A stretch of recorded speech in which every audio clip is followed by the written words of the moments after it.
What did they say? They came to me and they said, "We want to start a dance group." And I said, "Oh, you got to be kidding. Yeah, we want you."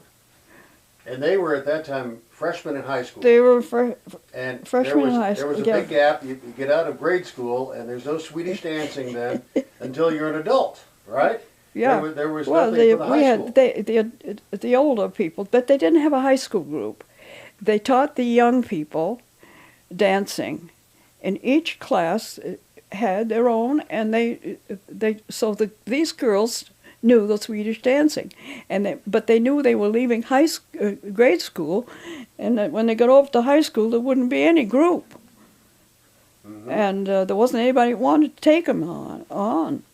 There wasn't anybody who wanted to take them on. They were all busy with other things. So they came to me and they said, "We want you to have the Swedish dancers." And I said, "Oh, you got to be kidding. I don't know. All I know is Jack be nimble, Jack be quick." I said, "I don't know a thing about Swedish. I haven't even had Swedish dancing." And they said, "Well, we'll teach you. We'll teach you." So through high school. Well, that's what the girls wanted. They said, "We're only 4 girls, and we don't have any boys." And I said, "When you each get a fella to dance with, I'll take you on." Well, it wasn't any time at all before they got 4 kids. You were one of them then. Yes. But the dancers, they enjoy it. You can tell when you look at them that they enjoy the dancing themselves. And I think that the basic reason for that is that they did the Swedish dances when they were in the grade school. And every year through, and twice every other year they have Hillingsfest every 2 years. You know, and there has been an emphasis on that as a kind of a fun thing. Now you have told me that in, I believe, 1965, which would have been the first Hillingsfest, that the Swedish dancers were an organization. They were not allowed to be on the official schedule. No, they weren't. They decided. They said, "Oh, you can't. We can't do that. You can't have high school kids on this." You know, but the grade schools, every one of them had their own dance, and then the adults, they had their own. So what did you do? We danced anyway. Yep. And we put out programs, and I found one the other day. Oh, really? We put out paper programs, and they didn't want us to give them out. And they had a game, a football game, up at the college. And I said, "Well, that's the time we'll dance. We'll dance for the people that are downtown that aren't at the football." And so we set 4 o'clock, I think it was, and we decided we'll put on our program at 4, and we'll have our own programs. Paper. That's why we had a paper program, is because they wouldn't put us on the other one, the official one. When we were in Montreal, in Canada, was the first long trip. Well, that was the first international trip, was to Montreal, Yeah, that was Canada, our first international trip. Expo 67 in 1967. Yeah. And one guy couldn't go the last minute. And here we had 2 perfect 8 couples. 2 perfect ones. And then he couldn't go. So your son Eric went. So Eric went. And Eric didn't have a costume even. Exactly. That's a good story. Whose he knew, but he'd wear? Taken these Swedish dances every year, you see, as a grade school. So I can see him standing there now. What am I going to wear? And of course, he couldn't wear Einer's stuff because he was a different. Einer was bigger and heavier. And so I said, I bet you could wear Dr. Holwerda's costume. And then that seemed so impossible. Nobody wanted to call and ask. And it wasn't down at the mill yet. She's had it at home. So Mrs. Holwerda. Mrs. Holwerda. I called her, and I told her the circumstances, and I said, "I think Eric is about the same size that Dr. Holwerda was." when he had his made. And so she said, I'll be right over with it. And she came over with it, the whole thing. And Eric put it on, and it just went on him like he had it made for himself. Boy. Yeah. Every single thing went. Was that originally made by Berggren, by chance? Berggren. Yeah. We had 2 places to dance, and the one place that they gave us was out over the water. And it was just a platform out over the water. And I was scared to death that one of the kids would be falling in that water. But then we moved to another stage.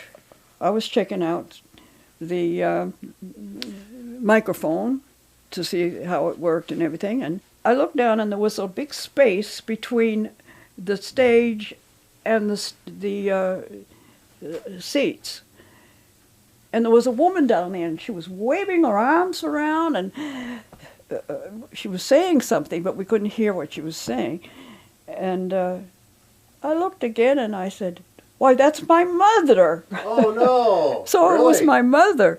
And she said, I came in here to sit down and rest, and all of a sudden you got up and started monkeying with this thing. And she said, I knew who you were, but I didn't know you were up here with your group.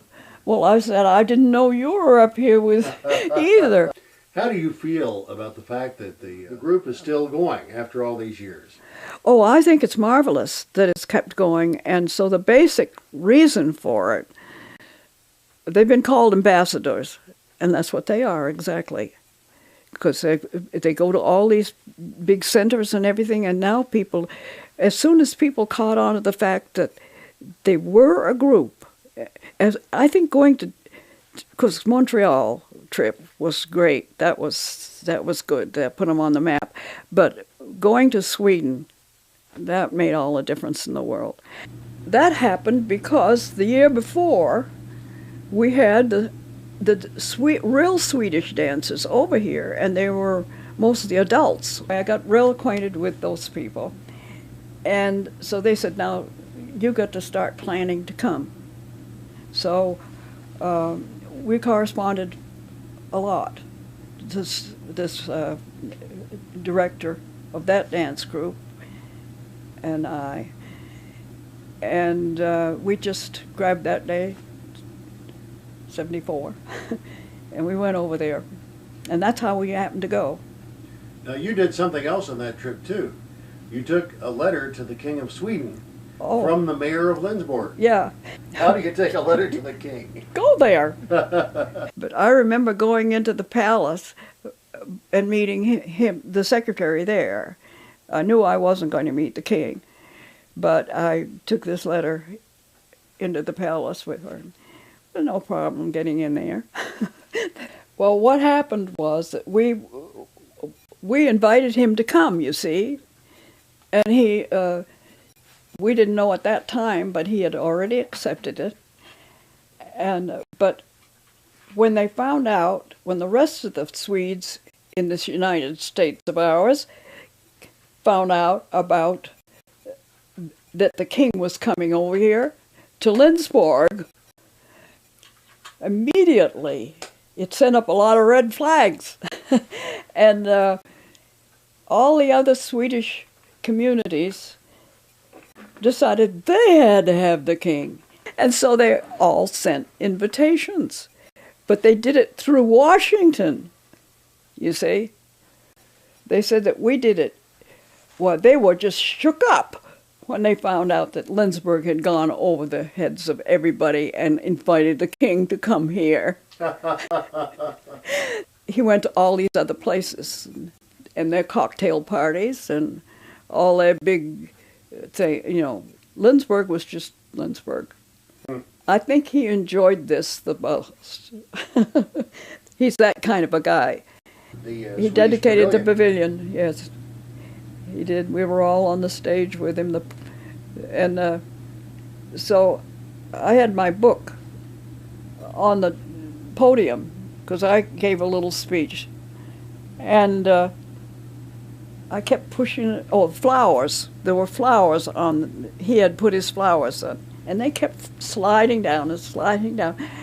And he got up out of his chair and came over to the podium and took the flowers and put them on the floor.